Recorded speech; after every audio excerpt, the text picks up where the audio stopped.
Estimados televidentes, sean bienvenidos una vez más a su programa CEO Talks. Para mí es un gusto tener a Carmen Sánchez Laulé, quien es la vicepresidenta de Atrevia.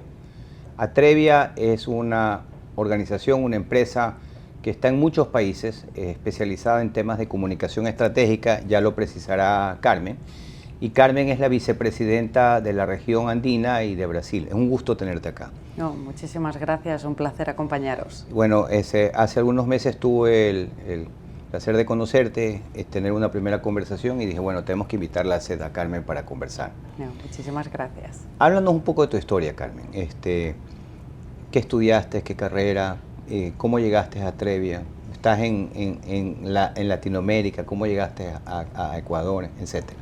Mira, yo estudié periodismo, soy periodista, trabajé muy poquito tiempo en medios, soy una persona con poco filtro y bastante peleona, lo que implica que en medios que tienen una marcada tendencia al final, pues política, ideológica o con determinados intereses, pues digamos que es medio incómodo tener una persona... Exacto. Me di cuenta, no tuvieron que echarme porque me di yo cuenta antes, ¿no? Es decir, Muy o sea bien. que... Y yo siempre tuve una visión y sigo teniendo una visión quizás para algunos utópica del periodismo, pero sí creo firmemente que el periodismo es absolutamente necesario, que su labor es la esencia de una democracia. Y además, bueno, pues el derecho a la información es uno de los derechos fundamentales reconocidos por Naciones Unidas, ¿no? Pero sí me di cuenta de que trabajar como periodista no era la única forma de poder aportar desde lo que me apasiona, que es la comunicación, ¿no? Y entonces, bueno, pues di un giro a mi carrera profesional y puse el foco en la comunicación corporativa. ¿Y tu alma mater, qué carrera, dónde estudiaste? En la Universidad Antonio de Nebrija, en Madrid. En Madrid. ¿Y cómo llegas del periodismo a la comunicación? O sea, ¿cuál fue tu primer trabajo? ¿Fue en España? ¿Fue fuera de España? Bueno, en realidad mi primer trabajo fue con 17 años. Yo empecé a trabajar muy jovencita porque no puedo decir que mis padres me dijesen no te damos plata, pero me preguntaban para qué la quería. Y yo lo de dar explicaciones no lo llevaba demasiado bien. Entonces empecé a trabajar muy joven por un mero hecho de poder tener mi plata sin dar explicaciones. Correcto. No por nada más. Empecé a trabajar de dependiente en una tienda al lado de mi casa y luego trabajé muchos años de camarera en eventos, en hoteles 5 estrellas, en Irlanda, en el Yacht Club de Dublín, en diferentes sitios. Bueno, pues aprendí inglés y además, bueno, pues me mantenía. Y trabajé muchos años, ¿no? Hasta los 26 años organizando eventos y en el ámbito de la hostelería. Paralelamente me fui formando, yo fui practicante en Televisión Española, fui practicante en France Telecom, bueno, pues en diferentes organizaciones. ¿Y ¿no? estuviste en cámaras? ¿Como estamos acá, frente a cámaras otras cámaras? Al otro lado, sí. El ponerme frente a las cámaras me costó años, ¿no? A mí me ponía una cámara delante y me ponía del color rojo que tienes ahí de fondo. Bueno, pero no, ahora ya no se nota, ¿no? Hay mucha cancha. Superado, está superado, pero recién graduada lo pasaba mal, ¿no? Además yo me pongo roja, se me pone la nariz, las orejas, todo rojo. Fantástico, bueno, hay una gran experiencia. ¿Y cómo llegaste a Atrevia? Cuéntanos ¿cómo conociste a Nuria, que es la fundadora? Trabajando, es decir, esa es la realidad. Es decir, yo venía, normalmente la gente hace la trayectoria, trabaja en consultora, en agencia y luego da el salto a cliente, a in-house, que nosotros le decimos, a la parte empresarial. Yo lo hice al revés. Estuve muchos años en el lado empresarial, en el lado de cliente, como le decimos ahora, era directora de comunicaciones, pasé por diferentes organizaciones. Ah, ok. Estuviste en el sector empresarial como directora de comunicación. Perfecto. Y en un momento dado trabajé mucho tiempo en el sector energía en España. Tuve la oportunidad de pasar algún tiempo en Dinamarca, viví un par de años en Irlanda y en un momento dado me di cuenta de que estaba en mi zona de confort, que me gustaba mi trabajo pero me aburría. Es decir, ya estaba en un sector que dominaba, que me conocía y yo siempre había tenido agencias que me apoyaban, entonces había un determinado trabajo que no me había tocado hacer nunca y decidí que si quería completar mi perfil tenía que intentar trabajar al otro lado, ¿no? Al tiempo salió una oferta en Atrevia que solo decía buscamos directores para Latinoamérica y yo dije Latinoamérica no suena mal, Atrevia es una de las agencias más importantes de España, dije por intentarlo no pierdo nada y tal cual eché la oferta a través de LinkedIn y aquí estamos hoy 7 años y medio después, ¿no? ¿Cuál fue tu primer país que directo viniste a Ecuador o llegaste Colombia. a Colombia? ¿Estuviste primero en Colombia? Colombia. Llegué a Colombia y al año pues me hice cargo también de Ecuador y desde entonces pues voy y vengo entre los dos países, ¿no? ¿Y has hecho base en Quito? Actualmente empecé teniendo base en Colombia, actualmente tengo base en Quito. Bueno, pues los dos países son oficinas muy importantes para nosotros en la región, pero es cierto que Ecuador, bueno, pues creció a una velocidad importante y se convirtió en mi base, ¿no? ¿Qué es para ti la comunicación? Te diría que la comunicación lo es todo, ¿no? Es decir, algo que Atrevia enseña y en lo que yo creo firmemente es que la comunicación ayuda al mundo a entenderse mejor. Es decir, si pones el foco en cualquier tipo de relación, sea laboral, sea de amistad, sea una relación de pareja, correcto, funciona mejor cuando hay comunicación. ¿No? Y cuando no hay esa comunicación, y por desgracia lo vivimos todos los días en el panorama político, no fluyen las cosas, no funcionan. Entonces, yo creo que la comunicación es algo absolutamente inherente a la naturaleza humana y diría que a la naturaleza animal, ¿no? Es decir, prácticamente cualquier tipo de animal en nuestro planeta tiene alguna forma de comunicarse. La comunicación permite ese entendimiento entre los seres humanos, digámoslo así. Absolutamente. ¿Y cuáles son los factores de una buena comunicación? Digamos que hay una comunicación que no llega, que no conecta, y hay una comunicación que impacta, que conecta y que permite que nos entendamos bien. Mira, hoy en día yo creo que la comunicación va más de escuchar que de contar. Si yo quiero conectar, correcto, necesito tener un ejercicio de escucha activa. No se trata solo de contar lo que a mí me interesa, tengo que saber qué es lo que le interesa, le importa o necesita a mi audiencia. Y, tengo que tener una enorme capacidad para empatizar. Para empatizar. Exactamente, y eso es lo que al final me va a permitir generar una conexión, ¿no? Y empatizar definimos como entender lo que necesita el otro, sus necesidades, sus expectativas. ¿Cuál es tu definición de empatizar? Yo creo que va más allá. Más allá. Es decir, empatizar tiene que ser capaz de ponerme en la piel de la otra persona, ¿no? Entender cuál es su situación, cuál es su momento, qué es lo que siente, cómo le impacta, porque al final hay determinadas situaciones o medidas que no afectan a todo el mundo igual, ¿no? Y eso lo hemos vivido en pandemia, ¿no? No era lo mismo las personas, y digo, me incluyo, hablo en primera persona del plural, que somos privilegiados y teníamos acceso a, o podíamos coger un vuelo e irnos a Estados Unidos a vacunarnos, que alguien que no tiene esos recursos, ¿no? Entonces, la forma de reaccionar, la forma de actuar, la forma, pues lo vemos por la coyuntura política, de votar, de tomar decisiones, claro, va mucho en base a nuestro momento, a nuestra vivencia, a nuestros recursos. Es decir, que lo primero que tú le enseñas a una organización, a un CEO, a un director y a esa organización es la importancia de escuchar, de entender, de ponerse en la piel, como dices tú, de tu audiencia. Creo que eso es absolutamente... Antes de comunicar, perdón. Sin ninguna duda. Es decir, si comunicar cuando tú no sabes qué es lo que le importa a tu audiencia, puedes acertar, pero tienes un gran porcentaje de posibilidades de no acertar, ¿no? ¿Y cómo haces en el mundo en que las audiencias están tan fragmentadas? Porque vemos que las audiencias no son uniformes, ¿no? Porque las tienes por psicografía, por demografía, hay tantas variables que hacen que las audiencias sean distintas.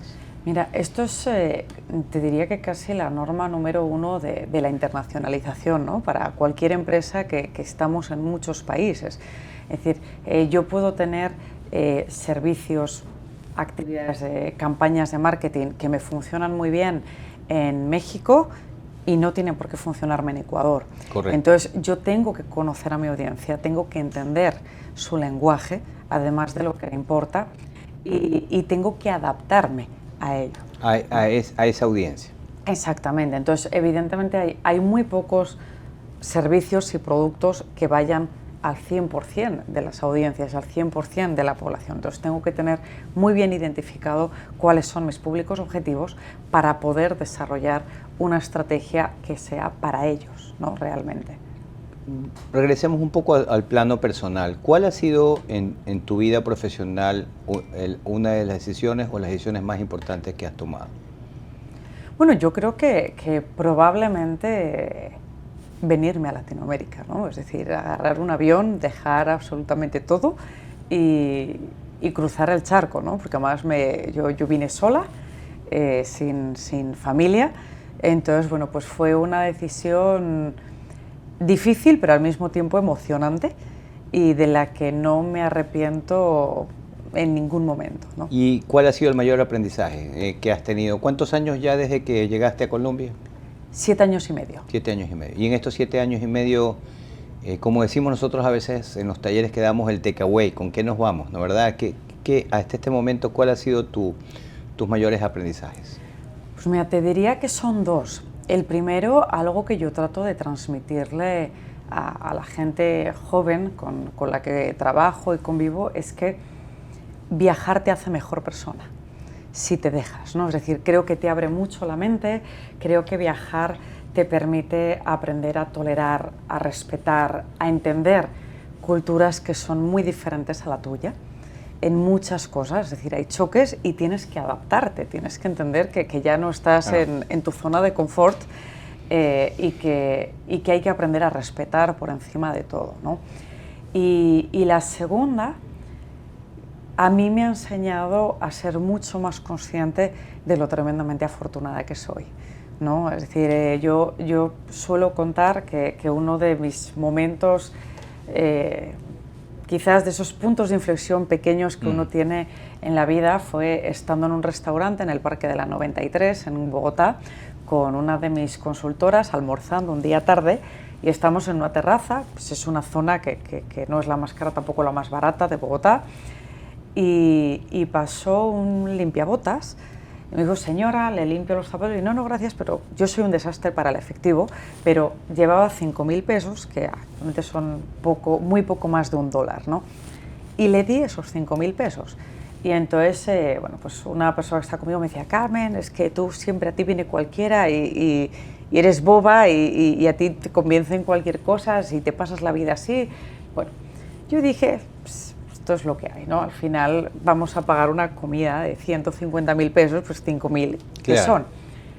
Lo increíble es que al ratito el señor volvió y llevaba una gaseosa y un bocadillo y me dijo: señora, 1000 gracias, hoy voy a comer gracias a usted.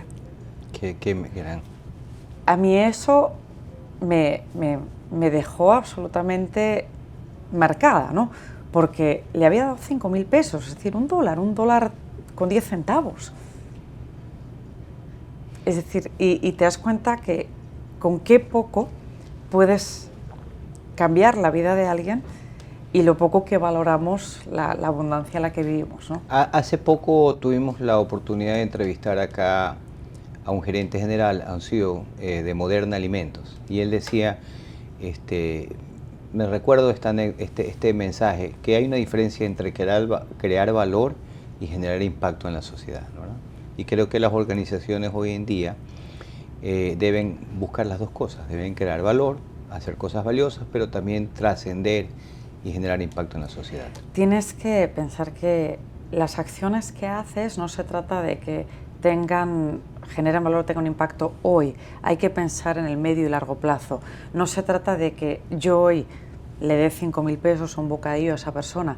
Se trata de qué puedo hacer para que esa persona no necesite volver a pedir esos 5.000 pesos o ese bocadillo, ¿no? Es decir, cómo podemos ayudar a la gente a tener una vida digna. ¿Cuáles son tus valores personales? Eso me lleva a tus valores personales y cómo tus valores personales se relacionan con los valores de Atrevia. Pues mira, yo creo que algo de lo que a mí más me gusta de Atrevia es que me siento muy identificada, ¿no?, con mis valores personales, con los de la empresa. Es una persona que creo mucho en que hay que ser muy leal a uno mismo, y porque es muy importante dormir tranquilo, ¿no? A mí mi padre me decía que uno tiene que poder dormir tranquilo y poder mirarse al espejo, y que eso es más importante, no tiene precio, ¿no? Exactamente. Entonces creo que uno en nuestra vida tiene que esforzarse por ser buena persona. Eso no significa que no te equivoques, que no puedas meter la pata, que en algún momento puedas herir a alguien no con intención, sino porque te equivocas y la consecuencia, pero creo que cada día uno tiene que levantarse y buscar ser la mejor versión de uno mismo, ¿no? Y eso implica, evidentemente, honestidad, implica transparencia, implica ética, implica preocuparse por los demás, ¿no? Y tratar de que tú, muchas veces, mi mejor amiga dice, tú no puedes cambiar el mundo, pero sí puedes cambiar tu entorno, ¿no? Y con que tú ayudes o le cambies la vida a una persona, ya estás generando un impacto, porque esa persona tendrá la capacidad de ayudar a otra e irás generando ese efecto dominó, ¿no? Tú me hablaste de que fuiste, antes de entrar a cámaras, que fuiste la primera presidenta de una cámara española, y que Atrevia tiene una clara dirección, una clara inclinación hacia los objetivos de desarrollo del milenio, ¿no, verdad? El tema de la equidad de género, el tema de la propuesta de género. Háblanos un poquito de eso. Mira, Atrevia estuvo en el grupo de las primeras empresas españolas que firmaron y se comprometieron con los ODS.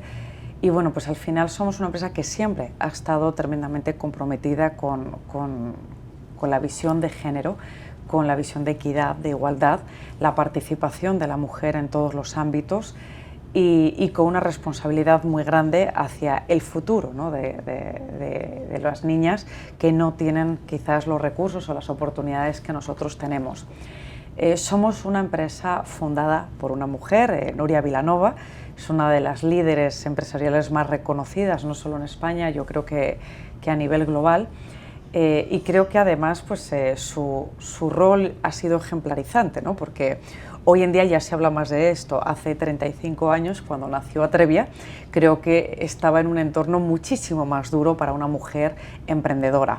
Somos una empresa con un 70% de mujeres a nivel directivo, pero que aún así busca el equilibrio, busca primar el talento por encima de todo.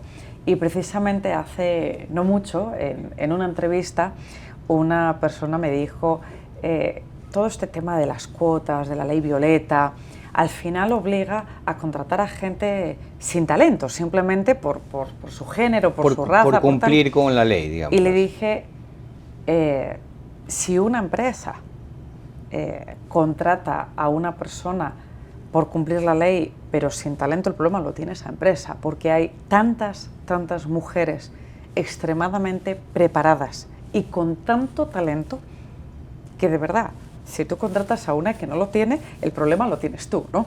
Entonces, creo que son medidas que impulsan que haya una tendencia que no ha surgido de manera natural, pues al final va a impulsar.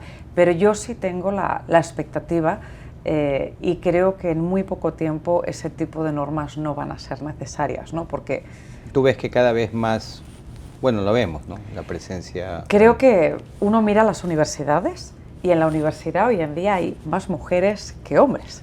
Entonces creo que va a ser una tendencia. Yo tenía un amigo que cuando se aprobó la primera ley de igualdad en España, cuando todo el mundo protestaba, él decía, yo estoy encantado. Y la gente le decía, ¿pero a ti qué te pasa? Y él decía, yo estoy seguro de que en unos años esta ley la vamos a necesitar nosotros. Entonces, creo que la tendencia va a ser, pero sí creo que la normativa es necesaria para que entornos más tradicionales den ese paso, ¿no? Yo siempre digo que el talento no tiene género y es algo que defiendo y para mí prima el talento por delante de todo, pero las barreras sí tienen género. Y a igualdad de condiciones, misma experiencia, misma capacitación, se ha priorizado el candidato masculino por una serie de estereotipos, ¿no? Estereotipos desde la mujer se pone más enferma o la mujer va a coger una baja de maternidad, es decir, una serie de estereotipos que hacía que la balanza se inclinase por el hombre y no era una cuestión de talento, de capacitación. Entonces yo creo que este tipo de normativas, de movimientos que impulsan, generan romper esos estereotipos y que se valore el talento. Bien dicen que en la medida que uno rompe los paradigmas, estira la realidad, ¿no? Avanza hacia el futuro.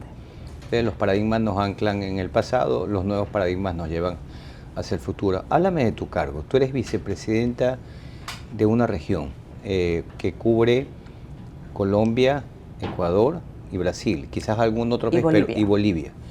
Y entonces tú tienes un equipo de cuántas personas, qué tiempo estás en el avión, ¿cómo haces para gerenciar 4 países y Brasil, que es un país muy grande? Bueno, actualmente tengo un equipo de 62 personas entre los diferentes países, si bien es cierto que casi la mitad está acá en Ecuador, es una oficina tremendamente importante para nosotros. Pues al final solo hay un secreto, que es tener un equipo magnífico, ¿no? O sea, yo no podría hacer lo que hago, paso, como bien dices, mucho tiempo viajando, mucho tiempo en aviones, y no podría hacerlo si no tuviese un equipo maravilloso que funciona de una manera brutal, con una orientación a la excelencia y al servicio absolutamente inculcado. Y luego, evidentemente, pues también en lo personal con un soporte importante, ¿no? Muy bien. Los productos y servicios de Atrevia, ¿qué brinda? Un poco para darnos una película de las opciones completa de las opciones de ustedes que brindan el servicio. Mira, Atrevia maneja todo aquello que impacte en la reputación y la imagen de una organización. Por código ético no hacemos campañas políticas ni para partidos ni para candidatos, es decir, trabajamos con organizaciones públicas y privadas, pero al final nosotros abarcamos desde lo que se entiende más tradicional de una agencia de comunicación, como es toda la parte de relación con los medios de comunicación, comunicación y marketing digital, organización de eventos. Tenemos un equipo de creativos orientado a campañas de publicidad francamente espectacular, está mal que yo lo diga, pero muy orgullosa de mis compañeros. Y tenemos un área de consultoría donde trabajamos proyectos quizás un poquito más complejos, más sofisticados. Lo tenemos todos los temas de gestión de crisis, posicionamiento de reputación, temas de public affairs y relaciones con gobierno y temas de comunicación interna y cultura, ¿no? Es decir, a grandes rasgos tenemos esa integralidad. No todos nuestros clientes trabajan con nosotros en todas las áreas, pero sí es habitual que tengamos clientes en al menos 2 o 3 áreas, porque al final nosotros entendemos que comunicación es todo lo que una organización dice sobre sí misma, ¿no? Es decir, cuando yo hago publicidad y marketing estoy comunicando, cuando yo levanto el teléfono y atiendo a un cliente, hablo con un proveedor, estoy transmitiendo mi imagen, estoy transmitiendo mi ADN como compañía, y nosotros entendemos que tiene que existir mucha coherencia en todo ello. Fantástico, y en realidad la comunicación es 360 grados, digamos, en todo lo que haces, lo que eres. Exactamente, absolutamente. Fantástica esta entrevista, la verdad es que el tiempo se ha ido rápido. Antes de terminarla, quisiera decirte algunas palabras y que me digas lo primero que se te viene a la mente. Un ejercicio que siempre hacemos al final. Y vamos por lo primero. Atrevia. Personas. Equipo. Talento. Mujeres. Futuro. Ecuador. Inspiración. Comunicación. Personas, nuevamente. Muy bien, te agradezco muchísimo. La verdad, la comunicación es de personas para personas. Absolutamente. Un mensaje final quisieras hacernos tú, contarnos qué es lo más importante que hoy día tenemos que tener en mente para comunicar bien. No, hemos hablado al principio de que evidentemente si yo quiero conectar y llegar a mis audiencias necesito escuchar, necesito hacer un ejercicio de escucha activa, pero también es fundamental ser coherente entre lo que digo y lo que hago. Es decir, hoy en día mis actos tienen que hablar mucho más que mis palabras, y asegurarme de que todo lo que digo al final se tangibiliza, ¿no? Y siempre, por supuesto, con principios, con valores y con absoluta transparencia y honestidad. Muchas gracias, Carmen, es un gusto. Me quedo con el mensaje final tuyo y la importancia de que la comunicación hoy es una de las mayores fuentes de valor y de impacto para la sociedad. Muchas gracias. A ustedes, amigos televidentes, los invitamos al próximo programa de CEO Talks.